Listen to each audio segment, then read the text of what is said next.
것은 우리 교회의 신학, 우리 교회의 어떤 방향성 아는 것도 중요하지만 우리 함께 하시는 여러분들이 신앙생활은 이런 거구나 좀 이렇게 정리가 되면 좋겠어요. 이게 정리가 되지 않으면 이게 이제 그냥 자기 마음대로 이렇게 신앙생활 하거든요. 그리고 자기 마음대로 옛날에 내가 있었던 교회 이랬다 이러면서 어떤 상황에 대해서 반응을 하거나 자기 주장을 할 경우가 많습니다. 그래서 이 개혁주의 생명신학은 새로운 신학이 아니에요. 제가 볼 때는 이 성경의 전체의 이 가르침을 우리 성도들이 어떻게 신앙생활을 해야 되는지 이걸 잘 정리한 거기 때문에 여러분, 신앙생활 이렇게 한다, 그리고 교회는 이렇게 섬겨야 된다라는 것을 정리할 수 있는 시간이 되면 좋겠습니다. 자, 여러분 일면을 한번 보시면 오늘 일면을 보시면 인사 및 소개, 제가 글을 좀 썼는데 이게 전체 취지, 전체 내용을 담고 있습니다. 한번 보시면 개혁주의 생명신학은 우리 교회의 신학입니다. 여러분, 신학이라는 말이 어렵게 들리실 수 있는데 어제 우리 권성수 목사님 설교하시는 걸 들어보니까 우리 모두는 신학을 가지고 있다 그래요. 여러분, 혹시 지금도 이사하실 때 손 없는 날 찾고 이런 분들이 있으십니까? 집사님들도 전보로 많이 가신다 그러는데 여러분, 그게 신학입니다. 여러분들 겉으로는 교회 다니고 이렇게 하실 줄 모르지만 여러분, 지금도 점을 보고 지금도 이렇게, 그건 여러분들 속에 우리나라의 이 전통적인 무속 신학이 여러분 속에 있는 것입니다. 여러분, 이 신학은 성경을 잘 정리한 것인데 우리가 이 신학이 뼈대가 잘 갖추어져 있어야 우리가 바르게 신앙생활을 할 수가 있고 우리가 속지 않을 수가 있는 것입니다. 그리고 그래서 바른 신학은 영혼을 살립니다. 교회를 세우는 것입니다. 성경적인 신학이 바른 신학이죠. 역사상에 많은 신학들이 있었는데 그런 여러 신학들 중에서 가장 성경적인 신학이 개혁주의 신학입니다. 이 개혁주의 신학 이렇게 하면 여러분 마음속에 그냥 추상적이에요. 뭐 하면 개혁하자 이렇게 하잖아요. 근데 이걸 좀 구체적으로 이야기하면 뭐냐면 종교개혁주의 신학 이렇게 보시면 명확하게 있습니다. 16세기에 이 종교개혁자들 교회가 성경에서 많이 이렇게 멀어졌을 때 종교 개혁을 일으키죠. 성경으로 돌아가자. 그래서 이 개혁주의 신학이라는 것은 역사마다 다 개혁이 있었죠. 근데 그게 아니고요. 우리가 말하는 개혁주의 신학은 종교 개혁주의 신학, 이걸 말하는 것입니다. 근데 가장 성경적인 신학인데도 불구하고 세월이 지나가면서 이 종교 개혁주의 이 신학이 너무 이렇게 딱딱해졌어요. 영혼과 교회를 살리는 신학으로 시작이 되었는데 시간 가다 보니까 여러분 옆에서 막 공격하잖아요. 공격하면 또 그거에 또 논쟁을 해야 돼요.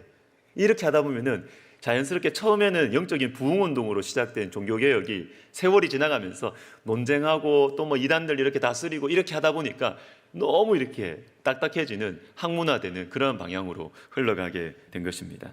그래서 이 개혁주의 신학, 딱딱해진 이 개혁주의 신학에 예수 그리스도의 생명을 회복시키자라는 것이 바로 개혁주의 생명신학인 것입니다. 우리 교회의 신학은 개혁주의 생명신학입니다.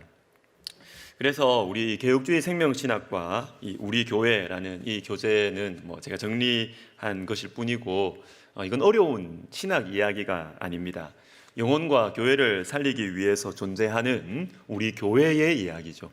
우리 교회의 이야기, 그리고 우리 교회 가운데 이루어지는 모든 활동들 속에 이 개혁주의 생명신학이 들어있고 들어있어야 하는 것입니다. 그래서 구역장님들 비롯해서 우리 중직자분들, 좀 교회에서 섬기는 분들은 이 특강을 좀 다 참석하시라 제가 말씀을 드린 이유가 이것입니다. 백석대학교회의 중직자로 섬기시는데 전혀 교회 방향과 상관없어요. 교회에서 방향과 상관없이 그냥 앞에서 리더하고 앞에서 이렇게 하면 여러분, 그건 안 되는 거예요. 그렇게 하시면 안 돼요. 그렇게 하시면 안 돼요. 중직자분들과 교회에 섬기시는 분들은 우리 교회의 이 신학, 우리 교회의 신학인 개혁주의 생명신학을 머릿속에 딱 넣고 이 마음을 가지고 여러분, 어떤 모임을 인도하든 어떤 봉사를 하든 어떤 섬김을 하든 이걸 가지고 섬겨야 된다라는 것이 그걸 말씀드리고 싶은 것입니다. 자, 성경은 살아있는 하나님의 말씀이에요. 개혁주의 생명신학이 무엇이냐? 개혁주의 신학의 예수 그리스도의 생명을 다시 회복하자. 개혁주의 신학은 성경으로 돌아가자는 거거든요. 그러니까 우리가 성경을 전하고 성경을 소중하게 여기는 것이 핵심이에요. 핵심이에요. 그래서 우리 교회는 예배 중에 저뿐만 아니라 우리 목사님들, 우리 부목사님도 다 설교하시는 거 들어보세요. 다 어떻게 하든 성경을 전하려고 애를 쓰세요. 성경을 풀어내려고 애를 쓰시고, 그리고 우리 성도님들에게 성경을 그냥 지식으로 아는 것으로 멈추지 말고 마음으로, 삶으로 읽는 이 큐티를 강조할 수밖에 없는 것입니다. 그리고 또한 이 말씀이 우리 가운데 생명력 있게 역사하기 위해서는 기도가 필요해요. 기도가 없으면 말씀이 우리 속에 거리감이 생겨요. 거리감이 생기고 머릿속에 있는 걸로 그냥 멈출 수밖에 없어요. 그러나 기도할 때 이 말씀이 내 손과 발로 내려오게 되는 것입니다. 그래서 우리는 금요 기도회를 강조하고 사모하는 것입니다. 개혁주의 생명신학과 우리 교회, 이 내용은 백석대학교의 성도들이라면 가슴 속에 간직하고 있어야 합니다. 여러분, 우리가 가는 길을 알면 안심이 되죠. 그리고 방향을 알면 힘이 분산되지 않습니다. 개혁주의 생명신학과 우리 교회 이 3번의 시간, 또 총정리 집회를 통해서 신앙생활의 분명한 방향을 잡고 우리가 살아갔으면 좋겠습니다. 다음 페이지 보시면 우리 개혁주의 생명신학 선언문과 7대 실천운동이 있는데, 선언문만 읽고 5대 솔라와 7대 실천운동은 제목만 제가 말하고 넘어가도록 하겠습니다. 우리 선언문 같이 한번 읽어보도록 하겠습니다. 글자가 좀 작을 수 있는데 우리 앞에 PPT 준비했습니다. 시작. 개혁주의 생명신학은 신학을 반성하고 회개와 용서로 하나 되며 예수 그리스도께서 주신 영적 생명을 회복하고자 하는 신앙운동이다. 그리하여 성령의 도우심으로 삶의 모든 영역에서 예수 그리스도의 주권을 실현함으로써 오직 하나님께 영광을 돌린다. 이를 위해 나눔운동과 기도운동과 성령운동을 통해 자신과 교회와 세상을 변화시키는 역동적인 실천을 도모한다. 이게 전체적인 내용이에요. 자, 구체적인 내용은 5대 솔라와 7대 실천운동인데, 여러분 5대 솔라라는 것은 제가 아까 말씀드렸던 종교개혁자들의 공통되는 이 성경의 핵심은 이것이다. 사실 종교개혁자들도 뒤에 이제 시간이 흘러가면서 루터파 또 개혁파 또 장로교파 이렇게 막 나눠지거든요. 이게 나눠지기 전에 가지고 있는 공통적인 성경을 바라보는 핵심 5가지 원리가 이것이다. 이렇게 하는 거예요. 이건 우리가 좀 암기하고 있는 것도 좋은 것 같아요. 첫 번째는 오직 성경입니다. 오직 성경. 두 번째, 오직 그리스도. 세 번째, 오직 믿음. 네 번째, 오직 은혜. 다섯 번째, 오직 하나님께 영광. 이렇게 되는 것입니다. 오직 성경, 오직 그리스도, 오직 믿음, 오직 은혜, 오직 하나님께 영광. 이 5가지 성경의 핵심 원리를 그러면 우리의 실제의 삶 속에서 어떻게 실천할 수 있느냐, 이것을 풀어낸 것이 개혁주의 생명신학 7대 실천운동입니다. 신앙운동, 두 번째 신학회복운동, 그리고 세 번째 회개용서운동, 네 번째 영적 생명운동, 하나님 나라운동, 나눔운동, 기도성령운동, 이렇게 7개 됩니다. 이 7개가 우리 신앙생활의 핵심이에요. 핵심. 7개 안에 다 들어와 있습니다. 어떤 상황에 접해 있어도, 또 어떤 말씀을 보더라도, 제가 지난 주일에 말씀드렸죠. 성경을 보는 가장 쉬운 방법, 안전한 방법 뭐라고 그랬죠? 2가지 질문 기억나십니까? 하나님 어떤 분이신가? 그리고 나는 어떻게 살 것인가? 하나님 어떤 분이신가? 이것을 알아도 이것이 우리의 삶 속에 나는 어떻게 살 것인가? 이렇게 되기 위해서는 이 7가지 안에 다 들어있어요. 신앙운동, 신학회복운동, 회개용서운동, 영적 생명운동, 나눔운동, 하나님 나라운동, 나눔운동, 그리고 기도성령운동, 이 안에 다 들어있다라고 볼 수 있습니다. 자, 그리고 오늘은 첫 번째 시간인데요, 개혁주의 생명신학의 이 뿌리 7대 실천운동 중에서 제가 볼 때 뿌리는 첫 번째와 두 번째입니다. 신앙운동과 신학회복운동입니다. 자, 이것은 성경과 관계되어 있어요. 성경, 하나님의 말씀과 관계되어 있어요. 5대 솔라의 첫 번째가 뭐예요? 오직 뭐예요? 오직 성경이죠. 성경. 그러니까 오직 성경, 이 5대 솔라의 이 오직 성경을 우리의 삶 속에 어떻게 실천하느냐, 이것을 말해주는 것이 신앙운동과 신학회복운동. 연결이 되시죠? 연결이 되시죠? 성경의 핵심 원리를 우리의 삶 속에 어떻게 소화시켜내느냐, 이게 개혁주의 생명신학 7대 실천운동입니다. 자, 우리가 이 신앙운동과 신학회복운동 먼저 들어가기 전에 개혁주의 생명신학의 이 가치, 중요성에 대해서 먼저 생각해 보도록 하겠습니다. 먼저는 우리 교회의 신학입니다. 그러니까 우리 성도들에게는 중요하겠죠. 두 번째, 우리 백석학원과 우리 백석교단, 우리 총회의 신학입니다. 우리 교회는 총회의 어머니 교회예요. 총회의 어머니 교회예요. 그래서 개혁주의 생명신학은 우리에게 매우 중요합니다. 세 번째는 교회를 위한 신학입니다. 제가 예를 하나 들어드릴게요. 예전에 제가 목회하기 전에 저 남양주에 있는 어떤 교회를 갔어요. 그 교회 목사님, 제가 그 교회 좀 여러 번 갔었는데요. 참 좋아요, 교회가. 교회가 대형 교회는 아닙니다. 모이는 전체 성도 수는 한 800명, 900명 정도 되는데, 그런데 다음 세대 청소년부까지, 우리로 말하면 청소년부까지가 한 300몇 명이 되더라고요. 그러니까 비율이 그 교단에서 작년 전체 비율 대 다음 세대 비율이 1등.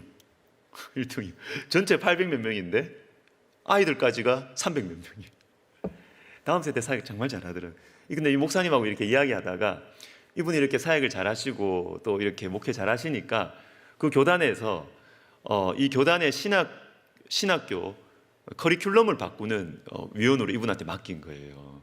그 맡겨서 이분이 그 교단의 그 신학교 커리큘럼을 쭉 봤대요. 쭉 보니까 이게 없애야 될 게 너무 많은 거예요. 없애야 될 게. 예를 하나 듭디다. 그분이 뭐를 예를 드냐면 에큐메니칼 신학, 이게 한 학기 들어있는 거예요. 이게 한 학기인지 두 학기인지 모르겠어요. 이게 제 기억이 확실치 않은데 하여튼 들어있어요. 이게 에큐메니칼 신학. 여러분 그게 뭔지 아십니까? 여러분 에큐메니칼 신학 뭔지 아십니까? 보수적인 교회에서는 에큐메니칼 잘 이야기 안 하는데, 에큐메니칼 신학, 이분도 그 교단에서 신학교 학부했고 다 했어요. 신대원 다 했고. 그래서 에큐메니칼 신학이 뭔지를 알아요. 중요한지 알아요. 필요하다는 걸 알아요. 그런데 이분이 목회를 하다 보니까 실제로 영혼들을 대해보고, 실제로 가정에 문제가 있고 신앙생활에 고통이 있고 고난이 있는 성도들을 어떻게 말씀으로 세워가야 되는지 목회 현장에서 있어 보니까 에큐메니칼 신학 필요하다. 그런데 이거 책 한 권 읽으면 되지, 이걸 한 학기 동안 배워야 돼? 맞죠? 내가 다른 교단에 있는 목사님이 그 말을 한다면 이게 좀 비판하는 거겠다 이런 생각을 하지만 자기 교단에 대해서 그렇게 하시는 거예요. 그런데 이걸 딱 제시를 했답니다. 대표적인 예지만 이런 과목은 좀 없애고 성경 가르쳐야 되지 않겠냐고. 목회를 해보면 목회 현장에서 제일 필요한 것은 성경인데, 이 에큐메니칼 신학은 그냥 한번 강의 한번 들으면 된다고. 이걸 무슨 한 학기 두 학기 이걸 필수로 넣어가지고 이렇게 가르치냐고. 그 교수님들한테 이야기하니까 받아들여졌을까요? 안 받아들여졌을까요? 안 받아들여집니다. 안 받아들여집니다. 왜 그럴까요? 좀 조심스러운 얘기지만 그 교수님들이 자기 전공한 과목이 에큐메니칼 신학이에요. 그럼 이걸 놓으면 안 되는 거예요. 자기 전공 과목을 놓으면 안 되는 거예요. 실제로 교회를 살리는 신학교 해야 되잖아요. 영혼을 살리는 신학 공부하고 사람들 배출해서 교회로 보내야 될 거 아니에요. 그런데 에큐메니칼 신학 한 학기 두 학기 배워서 어떡하라고 이거. 근데 이게 안 먹혀 들어가는 거예요. 안 먹혀 들어가는 거예요. 여러분, 이런 것입니다. 교회를 세우는 신학을 하려면 말씀을 가르쳐야 되고 경건의 훈련을 해야 성도들 앞에 본이 되고 성도들에게 영적인 도전을 줘서 영혼을 깨울 수가 있는데 그걸 하지 않는다는 것입니다. 여러분, 신학은 교회를 위한 신학이 되어야 하고 이런 차원에서 개혁주의 생명신학은 참 중요하다라고 볼 수 있습니다. 우리의 현실은 어떠하냐? 지금 한국 교회의 현실은 교회가 약화되어져 가고 있고 그리고 교회 안에는 영적 생명이 약화되고 있습니다. 그 구체적인 예로 뭐냐면 성경의 권위가 약해지고, 성경의 권위가 교회 안에 있는 사람들부터 성경의 권위를 잘 믿지 않고 성경을 잘 읽지 않아요. 성경을 소중하게 여기지 않아요. 어제 권성수 목사님 어떤 모임에서 뭐 어떤 유명한 기독교 대학에서 이렇게 은퇴하신 분하고 제가 그분 누군지 제가 대충 알겠거든요. 제가 그분 책을 읽어봤거든요. 읽어보니까 제가 정말 충격이더라고요. 우리나라 많은 분들이 그분은 신앙 좋은 분인지 알고 있어요. 근데 제가 그분 책 봤거든요. 책 보니까 그분 종교다원주의예요. 예수님 외에도 산으로 올라가는 길은 여러 길이 있지 않느냐. 종교다원주의예요. 종교다원주의. 왜 그러냐? 우리에게 예수의 이름 외에는 주께서 구원하실 이름을 주신 적이 없는데 성경 안 믿는 거예요. 성경 안 믿고 자기 생각 그리고 이 시대의 문화를 더 믿는 거예요.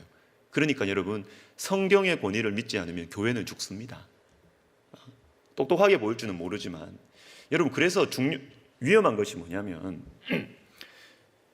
사회와의 대화, 시대와의 대화, 이거 중요해요. 여러분, 필요해요. 시대와의 소통 필요해요. 그런데 사람이 늘 치우치잖아요. 치우치기 때문에 여러분, 우리가 보통 이야기하는 자유주의 신학이라는 것이 성경의 권위를 인정하지, 거기에 문제를 삼는 거거든요. 자유주의 신학이 어떻게 생겼느냐 하면 처음에는 시작을 잘했어요. 우리에게도 필요한 거예요. 시대와의 대화를 강조합니다. 시대와의 대화. 그런데 시대와의 대화, 이건 너무 중요해요. 필요해요. 저 이거 무시하는 거 아닙니다. 대화해야 돼요. 대화해야 되는데 시대와의 대화, 사회와의 대화를 하다 보니까 이제는 시간이 가서 치우쳐서 성경보다 시대와의 소통이 더 중요한 거예요. 그래서 성경을 포기하는 겁니다. 그래서 자유주의 신학의 굵직굵직한 시작했던 이 굵직굵직한 인물들이 목사님 가정 자녀들이 있습니다. 목사님, 경건한 목사님 자녀들. 이런 사람들이 성경에서 시작했다가 이제 성경을 버리게 돼요. 성경의 권위가 약화되면 교회는 죽습니다, 여러분. 이건 확실합니다. 우리가 성경의 권위를 좀 내려놓고 성경에 너무 절대적인 어떤 독단적으로 보이는 것처럼 보이는 성경의 진리를 좀 우리가 포기하면 더 교회가 흥왕하겠지. 천만의 말씀. 그건 아주 인간적인 그거, 역사적으로 이거는 증명이 됐어요. 성경을 버리면 교회는 죽습니다. 여러분, 성경을 버리면 교회 죽습니다. 교회 죽습니다. 그리고 기도의 능력에 대해서 우리가 많이 불신하는 시대가 되었습니다. 자, 그래서 이 개혁주의 생명신학은 한국 교회를 살리기 위한 참 간절한 외침이다. 저는 그렇게 보고 있습니다.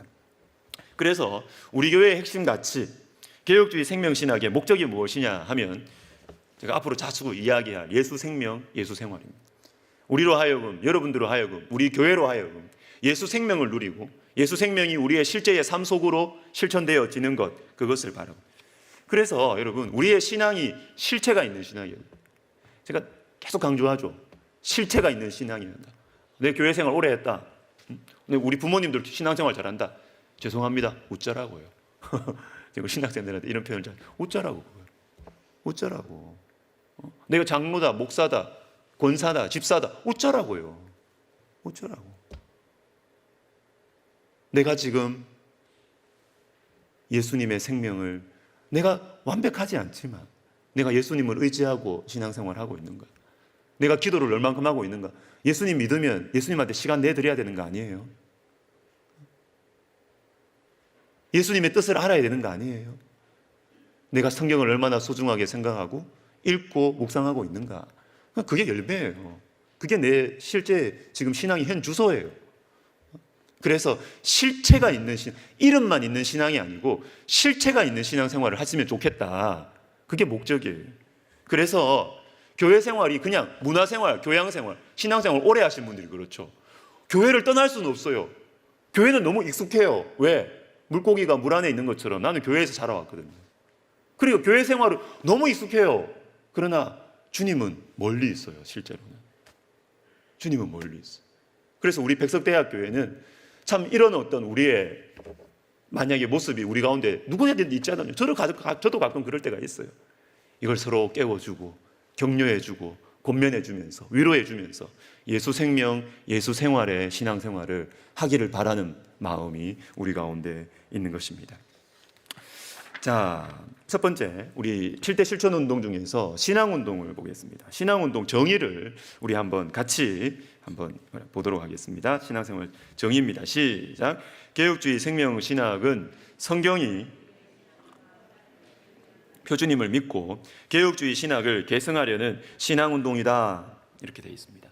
여러분, 신앙 운동의 핵심은 뭐냐면 성경이에요. 성경이 하나님 말씀이다. 성경이 그러니까 우리의 유일한 표준이죠. 하나님 말씀 아닌데 우리한테 표준을 잡을 이유가 뭐가 있어요? 하나님 말씀이니까 성경을 우리의 삶의 유일한 표준으로 잡는 것입니다. 디모데후서 3장 16절에 보면 모든 성경은 하나님의 감동으로 된 것으로 이렇게. 성경은 하나님의 감동으로 된 하나님의 말씀입니다. 성경은 하나님의 말씀이다. 여러분, 이것이 중요합니다. 그래서 신앙운동과 오늘 살펴볼 신학회복운동은 개혁주의 생명신학 7대 실천운동의 뿌리인 것입니다. 뿌리. 그런데 여러분, 이것을 우리의 실제 삶 속에 가져와 봐요. 이 하나님의 말씀이다. 자, 됐습니다. 하나님의 말씀이에요. 그런데 이 하나님의 말씀을 우리의 삶 속에 우리가 느끼고 또 이 하나님의 말씀의 능력을 체험하면서 살아갈 수 있는 방법, 제가 보니까 방향이 두 가지가 있어요. 방향이 두 가지. 첫 번째 방향은 뭐냐면 이 하나님의 말씀을 우리가 순종하기 위해서 성령의 도우심이 있어야 됩니다. 자, 순서 잘 보세요, 여러분. 성령의 도우심이 있어야 우리가 하나님의 말씀을 실천할 수 있습니다. 자, 이게 예수 생명이 있어야 예수 생활이 가능한 것입니다. 사도행전 1장 8절에 성령이 너희에게 임하시면 너희가 증인이 될 것이다. 성령이 우리 가운데 임해야, 예수 생명이 우리 가운데 있어야 우리 속에 예수 생활이 흘러나가는 것이죠. 그런데 말씀을 보니까 이것만 있는 게 아니에요. 반대 방향도 있더라고요. 데살로니가 전서 2장 13절에 보십시오. 데살로니가 2장 13절 같이 읽습니다. 우리가 하나님께 끊임없이 감사함은 너희가 우리에게 들은 바 하나님의 말씀을 받을 때에 사람의 말로 받지 아니하고 하나님의 말씀으로 받음이니 진실로 그러하도다. 이 말씀이 또한 너희 믿는 자 가운데서 역사하느니라. 잘 보세요. 마지막 부분 보세요. 이 말씀이 있습니다. 자, 이 말씀을 우리가 받았어요. 받을 때 사람의 말로 받지 아니하고 하나님의 말씀으로 받았어요. 이게 중요합니다, 여러분. 이게 정말 중요합니다. 하나님의 말씀으로 받았어요. 그런데 이게 어떻게 실제적으로 구체화되느냐 하면 이 말씀이 또한 너희 믿는 자 가운데서 역사를 한답니다. 뭐가 먼저입니까? 순서가 우리의 믿음이 먼저입니까? 말씀의 역사가 먼저입니까? 믿음이 먼저죠. 하나님의 말씀을 우리가 받아도 하나님의 말씀이 역사하는 것은 누구에게? 믿는 자 가운데서 역사한다. 믿는 자 가운데서 역사한다는 거예요. 여러분, 그래서 성경은 두 가지 방향이 다 있더라고요. 제가 보니까 두 가지 방향. 하나님 말씀 들었어요. 사랑해야 되는데 사랑할 힘이 없어. 그럼 기도하는 것이죠. 도와주세요, 주님. 성령을 나에게 주십시오. 성령을 주셔서 기도하는 가운데 성령을 받아서 우리가 하나님 말씀을 실천합니다. 이 방향이 있어요. 이게 방향이 있어요. 근데 이 방향만 있는 것이 아니라 내가 하나님의 말씀을 들었어요. 받았어요. 그런데 난 할 수 없지만 하나님 말씀하셨으니까 내 마음에 감정이 요동하지 않아도 하나님 믿고 순종해 버리는 거예요. 순종해 버리는 것입니다. 그러면 말씀이 역사한다는 거예요. 이 두 가지 방향 다 잊지 마세요. 이것만 있다고 생각을 하면 나는 성령 받아야 실천할 수 있다. 이것만 자꾸 고집하면 성도들이 게을러져요. 비성경적으로 게을러져요. 나는 은혜 없으면 움직이지 못한다. 일정 부분 맞아요. 그런데 여러분, 성경대로 하자고요. 성경대로. 성경은 그것만 말하는 게 아닙니다. 성경은 그것만 말하는 게 아닙니다. 우리가 하나님 말씀 들을 때 이것이 하나님의 말씀이라는 것을 믿고 먼저 순종하면 말씀이 역사를 해요. 순종하면 말씀이 역사를 한다고요. 하나님 거짓말하지 않거든요. 순종하면 역사를 해요. 이 방향 우리가 다 가지자고요. 이게 성경입니다. 성경. 그런데 참 이름에도 불구하고 우리가 살아가는 현실은 이 성경에 대해서 참 사단의 공격이 집요합니다. 예레미야 26장 여러분 제가 읽지는 않겠습니다. 여기 보면 여호야김 왕이 하나님께서 예레미야에게 주셔서 바룩을 통해 기록한 이 성경 말씀을 여호야김 왕, 이 하나님 나라의 이 유다 왕이 이걸 태워요. 성경 말씀 태워요. 여러분, 이것이 참 너무나 이렇게 그림처럼 보여지는 아픈 현실이 아닙니까? 하나님 공동체 안에서 하나님 말씀을 태운다고요. 근데 태운다고 없어집니까? 하나님이 예레미야에게 다시 주셔서 똑같이 쓰게 하세요. 하나님 말씀은 태워지지 사라지지 않습니다. 제가 최근에 어떤 구정에 어떤 강의를 유튜브로 이렇게 듣는데요. 참 미국에 이런 일이 있었대요. 2015년에 동성애 지지하는 단체에서 소송을 걸었어요. 어디에 소송을 걸었느냐 하면 성경을 출판하는 출판사에 소송을 걸었대요. 왜? 성경은 동성애를 불법 서적이라고, 그거 아닙니다. 자, 성경은 동성애를 죄라고 말하기 때문에 성경은 불온서적이다. 불법 서적이다. 그렇게 해서 차별금지법이 먼저 제정되었기 때문에 이 소송이 가능한 거죠. 법에 기대어서 이 차별금지법에 이 성경에 나와 있는 이 내용은 불법이라는 거예요. 그래서 소송을 걸었어요. 이 소송이 $7,000만 소송이었습니다. 700억. 엄청난 소송이죠. 언론에서 막 회자되고. 누가 이겼을까요? 동성애 단체들이 이겼을까요? 아니면 성경 간행 출판사가 이겼을까요? 성경 간행 출판사가 이겼습니다. 다행이죠. 근데 다행이 아니에요. 이 소송이 신문에, 언론에 막 회자되면서 사람들 마음속에 어떤 인식이 딱 주어졌냐면 하나님을 재판정에 세울 수 있구나, 이 생각이 든 거예요. 이제 성경을 재판정에 세울 수 있다. 이게 망해가는 거죠. 이게. 우리나라가 미국 닮아가잖아요. 이런 부분에 있어서 서구 사회의 영향을 받고 있잖아요. 하나님을 재판정에 세우는 거예요. 그럴 수 있구나라는 것을 사람들 속에. J.I. 패커가 유명한 이 신학자가 이런 말을 했습니다. 경건한 사람입니다. 이분. 내가 만일 마귀라면 단지 가정일 뿐이지만 사람들이 성경을 탐독하지 못하게 만드는 것 첫째 목표로 삼겠다. 여러분, 정말 저는 그렇다고 생각합니다. 사단은 얼마나 간교하고 우리를 잘 아는지 모릅니다. 근데 우린 거기에 잘 빠져들죠. 잘 빠져들어요. 성경을 하나님 말씀이라고 성경을 읽지 못하게 하는 것이 사단의 작전이거든요. 그러면 교회는 알아서 무너지고 성도는 알아서 무너집니다. 근데 우리는 그 작전을 우리가 막 잡아요. 성경 안 읽어요. 성경 귀찮아요. 사단의 작전에 보기 좋게 말려 들어가고 있는 것입니다. 그래서 우리 교회는 제가 바라기는 말씀을 사랑하는 교회가 되기를 바랍니다. 설교, 예배 시간 설교만이 아니라 성도들 각자가 하나님의 말씀의 능력을 체험하면서 살아가기를 원합니다. 그래서 정말 성경을 통해서 예수 생명의 이 능력을 체험하고 예수님과의 관계를 우리가 느끼기 위해서는, 그래서 제가 큐티를 강조하는 거예요. 큐티. 제가 오늘 아침에 마태복음 3장 1절부터 12절 말씀 큐티를 하면서 거기 보니까 세례 요한이 회개하라 이렇게 했을 때 바리새인과 사두개인들이 이렇게 하더라고요. 그 바리새인과 사두개인들을 보고 세례 요한이 뭐라고 이야기했냐면 너희 속으로 아브라함이 너희의 조상이라 생각하지 마라 그랬어.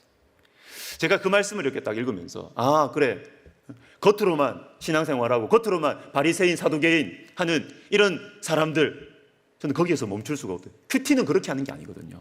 바리새인이 어떤 사람이냐? 느헤미야부터 시작된 사람들이고 사두개인들, 예수님의 부활을 믿지 아니하고 이런 사람들이다 설명하고 정리하고, 그건 성경 공부. 큐티는 거기에서 멈추는 거 아니거든요. 그게 아니고 내가 바리새인 아니야? 이 질문까지 가야 되거든요. 이 질문까지 안 가면 성경은 내 마음을 변화시킬 수 없어요. 내가 사두개인 아니냐? 제가 사두개인이더라고요. 바리새인과 사두개인, 아브라함을 내 조상이라 생각하고, 그게 뭐예요? 내 겉모습으로 나는 하나님 백성이라는 겁니다. 겉모습으로. 그러니까 난 문제 없다는 겁니다. 그래서 제 인생을 딱 보니까 제가 누구보다 교회에서 사람들의 시선과 사람들의 판단을 신경 쓸 수밖에 없는 자리에 있더라고요. 목회자. 이 겉사람의 무게를 내가 어떻게 감당해야 되지? 제 속에 이 질문이 드는 겁니다. 말씀을 보면서. 그러니까 이 말씀이 제가 다가오는 거예요. 이 겉사람의 무게, 나는 이걸 떨쳐버릴 수가 없는데 이 겉사람의 무게를 어떻게 감당해야 될까? 속사람을 키울 수밖에 없는 거죠. 속사람의 이 힘과 능력을 주님과 교제하면서 속사람의 능력을, 속사람을 더 강건하게 해야 겉사람의 무게를 짊어지고 갈 수 있는 건 아니에요. 이렇게 큐티를 하는 거예요. 말씀을 내 가운데 가져오는 것이죠. 사두개인 누구야? 바리새인 누구냐? 알면 뭐예요, 그거? 알 필요가 있죠. 알 필요가 있죠. 그러나 그게 핵심은 아니라고요. 핵심은 아니라고요. 그래서 저는 큐티를 강조합니다. 우리 속에 하나님의 말씀이 실제로 생명으로 다가오도록 예수 생명, 예수 생활이 될 수 있도록 그런 성경 읽기를 해야 된다라는 것입니다. 그래서 제가 바라기는, 제가 시니어 모임에 지금 시니어 스태프들 지금 매주 모임에서 기도하고 있거든요. 제가 강조를 했어요. 첫 모임에서. 시니어 모임 하면서 어르신들도 섬기려고 그러면 얼마나 도움의 손길들이 많이 필요해요. 이것도 섬겨야 되고 저것도 섬겨야 되고 봉사의 손길들이 많이 필요합니다. 근데 제가 그랬어요. 그거 필요하다. 그렇지만 제가 부탁합니다. 시니어 모임 스태프들 안에서 말씀 큐티하고 기도 모임 꼭 가지시라. 저는 여러분들이 열심히 봉사만 하는 사람 되게 원치 않는다고. 왜? 열심히 봉사하다 보면 지쳐요. 자기 의가 드러나요. 하나님과 계속 교제해야 돼요. 그리고 그 모임 안에 은혜가 있어야 돼요. 그래서 그 은혜가 흘러나와야 돼요. 그게 사역을 하는 거지, 그게 교회를 세우는 사역이지, 일 자체에 그치면 안 돼요. 일 자체에 그치면 안 돼요. 같이 모여서 기도해야 되고, 같이 모여서 말씀 묵상하면서 서로 위로하고 은혜 받고 같이 눈물 흘리며 기도하고, 그래야 하나님이 역사하시고, 저는 이 방향으로 우리 교회가 가기를 원합니다. 어떤 섬김이든 어떤 활동이든 그 가운데서 말씀과 기도가 핵심이 돼야 되고, 그 가운데서 흘러나오는 열매로서의 사역이 이루어져야 된다. 예수 생명, 예수 생활. 저는 이것을 강조합니다. 두 번째, 신학회복운동이에요.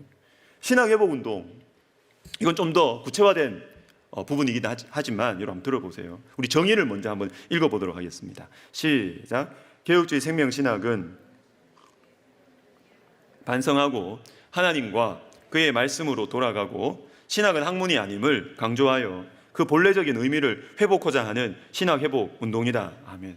여러분, 이게 뭐냐면, 여러분, 신학이 뭡니까? 신학이 뭡니까? 아니, 이거는 어렵게 말할 필요 없어요. 여러분 속에 누가, 여러분 주변에 내 자식이 또는 옆에 있는 어떤 아는 사람이 나 신학교가, 이러면 여러분 어떤 생각하세요? 야, 저분 가서 에큐메니칼 신학 배워오고 뭐 종교 사회학, 비교 종교학 이런 거 배워오겠구나, 이런 생각합니까? 안 해요. 안 해요. 누가 신학교 간다 그러면 저분은 이제 하나님과 좀 더 가까워지겠구나, 그런 생각하죠. 저분은 이제 말씀 더 많이 알겠구나, 이 생각. 여러분 생각이 맞아요. 성도님들 생각이 맞아요. 그런데 지금 여러 신학교들이 그 방향으로 안 가고 있어요. 신학교 가면 하나님 말씀 잘 배우고, 그래서 교회를 세우는 영적인 아버지 어머니를 길러내야 되는데 이상한 형태의 목회자들을 길러낸다고요. 거기에서 우리 학원, 우리 총회, 우리 교회가 이야기하는 것이 바로 신학회복운동이다라는 것입니다. 여러분, 신학회복운동은 한마디로 이겁니다. 신학은 학문이 아니라 예수 그리스도의 생명의 복음입니다. 이거는 신학의 제자리 찾기를 말하는 것이에요. 원래 신학은 뭡니까? 교회를 살리는 신학이고 영혼을 살리는 신학이에요. 왜? 신학은 성경 말씀을 잘 정리한 거니까. 성경 말씀을 정리해서 가르치는데 왜 영혼이 죽어요? 죽으면 안 되죠. 영혼을 살리는 신학이 돼야 되고, 그리고 교회를 살리는 신학이 되어야 하는 것입니다. 저는 이런 차원에서 성경을 어떻게 봐야 되느냐, 이 비슷한 맥락인데요, 성경을 연구자로 보기보다 증인으로 봐야 된다, 이렇게 생각합니다. 증인. 성경적인 근거가 있습니다. 사도행전 이사야 43장 10절에 보시면, 나 여호와가 말하노라, 너희는 나의 증인으로 택함을 얻었다. 하나님 우리를 증인으로 부르셨어요. 그리고 사도행전 2장 32절에서는 이 일에 너희가 다 이 일의 증인이다. 사도행전 22장에서도 보고 들은 것에 증인이 되리라. 이렇게 하시면서 사도 바울을 세우셨어요. 우리는 지금 사도 바울에 대해서 바울 신학을 공부하고 얼마나 책들을 보고 신학교 하고 있지만 하나님께서 바울을 세우신 것은 뭐냐면 증인되라고 세우셨어요. 증인되라고. 우리는 이 증인을 연구하고 있죠. 제대로 연구했으면 똑같이 증인이 돼야 되는데 증인을 연구해가지고 연구자로 멈춰요. 또다시 증인이 돼야 되는데 사도행전 1장 8절에서는 성령이 너희에게 임하시면 너희가 증인이 되리라 그랬어요. 여러분, 성령을 볼 때 연구자로 보는 거하고 증인으로 보는 거하고 차이가 뭡니까? 연구하는 거 필요합니다. 필요합니다. 공부하는 거 필요합니다. 그런데 공부하는 데서 그치면 안 된다는 거예요. 그치면 안 된다. 그치면 안 된다. 연구하는 것과 공부하는 것에서 딛고 가서 증인은 뭡니까? 증인은 내가 본 사람이잖아. 내가 본 사람. 내가 체험한 사람이잖아요. 예수님 우리가 봤습니까? 못 봤습니다. 그러나 성경 말씀 있죠. 성경 말씀을 통해서 우리는 예수님을 체험하는 것입니다.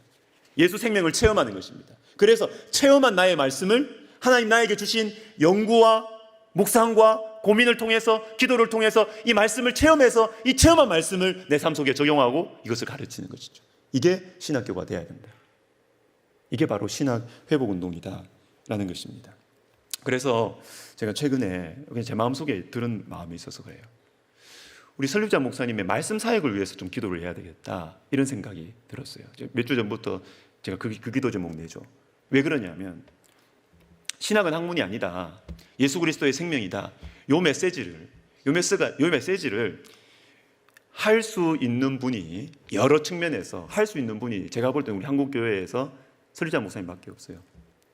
신학교를 세우시고 이렇게 운영을 해오셨기 때문에 그냥 일반 큰 교회의 한 목사님이 이걸 말하면요, 학자들 마음속에는 조금 목회자들을 이렇게 보는 마음이 있거든요. 내가 당신들보다 공부도 많이 했고 내가 당신들보다 좀 낫다 이런 말을 했기 때문에, 이런 마음이 있기 때문에 목회를 아무리 크게 해도 당신들 지금 신학 공부하는 거 잘못됐다 이렇게 이야기하면 아이고 저 몰라서 그래 이런 마음이 있거든요. 그런데 우리 설립자 목사님은 신학교를 세우시고 운영해 오셨기 때문에 신학자들이 말을 못합니다. 신학자들이 말을 못합니다. 이거는 제가 볼 때는 설립자 목사님이 하셔야 돼요. 하셔야 되는 거예요. 사명이에요. 사명. 여러분, 신학교가 바뀌어야 됩니다. 신학교가 바뀌어야 됩니다. 신학교가 바뀌어야 신학교에서 배출되는 목회자가 바뀝니다. 목회자가 변화되어야 교회가 바뀝니다. 교회가 바뀌어야 여러분들이 살아요. 여러분들이 살아요. 여러분, 영국 교회 제가 이야기를 몇 번 드렸습니다. 영국 교회가 정말 이 18세기, 20세기 요한 웨슬레, 조지 휘필드, 요한 웨슬레 그리고 막 붕의 역사가 일어날 때요, 90%가 교회 다녔대요. 90%가. 그리고 해가 지지 않는 나라, 이거는 영국의 이 세계의 어떤 이 지배뿐만 아니라 선교적인 차원에서도 해가 지지 않는 나라가, 우리는 땅끝까지 정말 우리나라를 통해서 복음을 전할 것이다. 영국 교회의 꿈이었고 비전이었고 이게 가능하지라 이렇게 생각을 했어요. 그런데 영국 교회 안에 성경의 권위를 무시하는 흐름들이 계속 들어와요. 그래서 지금 영국 교회 출석 인원 2%입니다. 2%. 근데 여기서 제가 강조하고 싶은 것은 지금 교회 출석 2%, 교회 다 죽었어요. 그런데 영국의 신학교는 여전히 세계 최고의 수준입니다. 이거 어떻게 받아들여야 돼요?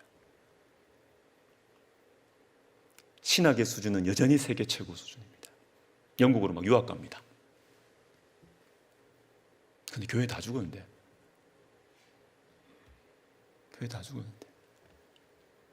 이거 어떻게 봐야 돼요? 어떻게 봐야 됩니까?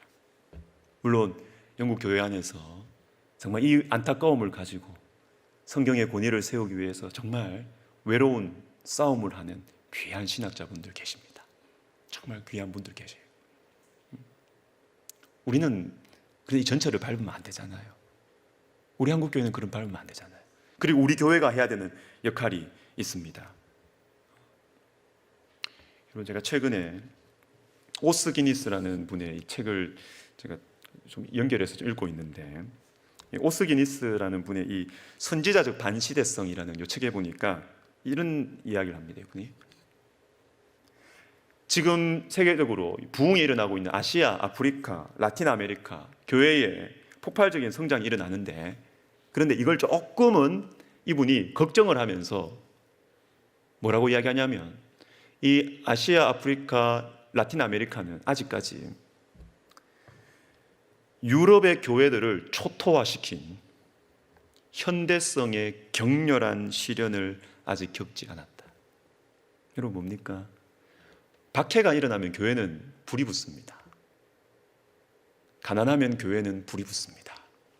그러나 현대성의 격렬한 시련, 부유하고 학문 수준 높아지고 그 가운데서 성경의 권위가 약화되고 인간의 사상과 문화가 성경보다 더 위에 있고, 이 현대성에 격렬한 시련을 당하면 아프리카, 아시아, 라틴 아메리카 어떻게 될지 모른다는 거예요. 조심하라는 겁니다. 우리에게 경고를 하는 것입니다. 그리고 이 오스기니스의 제가 최근에 읽은 책은 악마의 비밀 문서를 훔치다라는 책을 읽고 있는데, 이게 뭐냐면 스크루테이프의 편지 비슷하게 사단이 교회를 어떻게 무너뜨리는지 악마의 비밀 문서를 밝히는 그런 형식으로 글을 썼어요. 그 보니까 교회를 밖에서 핍박하고 교회에서 밖에서 막 교회를 막 이렇게 박해하고 이렇게 할 때는 교회가 더 성장하고 교회가 더 부흥했다. 이 방법은 실패라는 거예요. 마귀들, 사단이 이걸 알아요.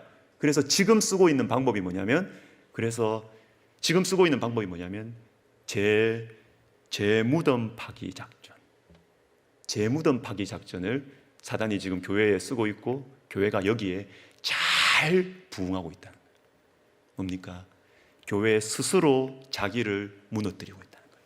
이 안에서 어려움이 없으니까 뭐 기도도 안 해, 성경 말씀도 안 읽어, 그냥 교회에 그냥 문화생활, 교양생활, 치열함이 없고 간절함이 없어요.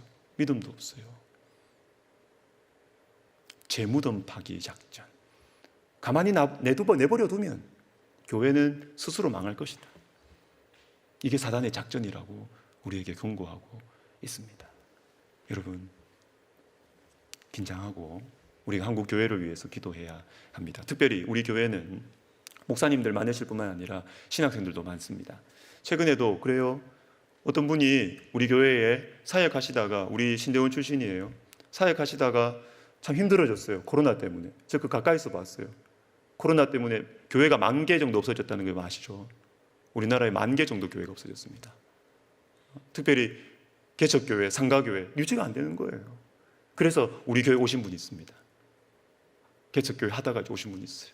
그러다가 이분이 한 2년 정도 우리 교회 신앙생활 잘 하시다가 다시 다른 사역지로 얻어서 이렇게 사역지로 가시게 되셨어요. 그래서 제가 이런 말씀드렸어요. 헤어지면서 인사 오셨더라고요. 헤어지는 것도 아니다. 우리 교회는 언제든지 오시라. 언제든지 오시라. 목회자로서 다른 교회 가면 그 교회도 부담스러워하고 여러분 당신도 부담스러울 거다. 근데 우리 교회는 목사님들 많다, 교수님들 많다, 신학생들 많다. 언제든지 오시라. 왔다가 또 우리 교회에서 신앙생활 잘 하시다가 또 하나님께서 또 인도하시면 또 그 길로 가면 된다. 갔다가 왔다가 또 있다가 갔다가 다시 왔다가 이렇게 하시면 된다. 우리 교회는 어머니 품이다. 언제든지 오시라. 그렇게 되게 좋아하시더라고요. 고마워하시더라고요. 실제 우리 교회가 그러니까. 여러분, 우리 교회는 그런 교회입니다. 그래서 우리가 한국 교회를 위해서 기도해야 되고, 신학자들을 위해서 기도해야 되고, 교회 신학생들을 위해서 우리가 기도하는 얼마나 좋은 멋있는 비전이에요. 이 비전이 우리 교회 가운데 있는 것입니다. 자, 우리 기도하고 마치도록 하겠습니다. 자, 우리 두 번 기도합시다. 우리 핵심 요약 생각하고, 성경 하나님의 말씀입니다. 신학은 학문이 아니라 예수 그리스도의 생명의 복음입니다. 자, 우리 기도하실 때 먼저는 주님, 제가 성경을 사랑하게 해주십시오. 오늘 이렇게 강의 듣고도 마찬가지예요. 여러분, 큐티한 것처럼 그렇게 강의 들으셔야 돼요. 나는 성경을 어떻게 생각하는가? 나는 성경 중요하다고만 생각하지 성경 가까이 하지 않는 거 아닌가? 내한테 가져와요. 내한테. 주님, 제가 성경을 사랑하게 해주시고 그리고 성경을 사랑하는 우리 교회가 되게 하여 주시옵소서. 우리 같이 이거 가지고 한번 기도하겠습니다. 하나님 아버지, 그렇습니다. 주님, 우리에게 개혁주의 생명신학 또 허락해 주셔서 감사를 드립니다. 주님 우리에게 주님 정말 하나님의 말씀을 사랑하는 마음을 허락하여 주십시오. 주님, 우리 교회가 하나님의 말씀을 사랑하는 교회가 되게 하여 주시옵소서. 그래서 예수 생명이 우리의 삶 속에 경험되어져서 우리가 그냥 거리감이 있는 연구자가 아니라 또한 나와 상관없는 기자로서, 그렇게 평론가로서 말씀을 대하는 것이 아니라 내가 보고 경험한 증인으로서의 말씀을 우리가 전하고 증거하고 가르칠 수 있는 은혜를 허락하여 주시옵소서. 한 번 더 기도하겠습니다. 한국 교회와 신학교들과 목회자들을 위해서 기도하겠습니다. 여러분, 목회자가 살아야 여러분들이 살아요. 목회자는 신학교에서 길러내요. 여러분, 신학교가 잘 돼야 돼요. 신학교가 뜨거워야 돼요. 뜨거워야 돼요. 하나님, 우리 한국교회 살려주십시오. 우리 한국교회 신학교들을 살려주세요. 목사님들, 신학자들, 주님 다시 뜨거워지게 해주세요. 우리 시간 같이 한번 기도하겠습니다. 하나님 아버지, 그렇습니다. 주님, 우리 한국교회를 주님께서 불쌍히 여겨주시고, 주님, 우리가 한국교회를 위해서 마음의 선한 부담감을 가지게 해주셔서 감사를 드립니다. 주님, 특별히 한국교회의 신학교들을 주님께서 기억하여 주시고, 정말 하나님 말씀 사랑하고 경건의 훈련에 참 헌신하는 한국교회 우리 신학교 되게 하여 주셔서, 또한 거기에서 가르치는 참 우리 신학자들, 참 저를 비롯한 우리 참 신학교 교수님들, 주님께서 참 그 마음에 뜨거운 마음 주시고, 하나님 그 가운데 성령의 충만함을 주시고, 하나님 그래서 정말로 참 뜨거운 이 강의 시간 되게 해주시고, 하나님 정말 내 심령으로, 정말 내 마음의 이 중심으로 하나님의 말씀을 가르치는 신학교 되어서 우리 한국교회 가운데 다시 주의 성령께서 믿는 자에게 역사하시는 말씀의 능력 나타나게 하여 주시옵소서. 주님 감사합니다. 우리 개혁주의 생명신학 이 특강 가운데 주님께서 계속해서 은혜를 베풀어 주시고, 주님 우리 속에 분명한 기도의 제목들 또 우리 모두에게 허락하여 주시옵소서. 예수님의 이름으로 기도하옵나이다. 아멘. 수고하셨습니다. 마쳤습니다.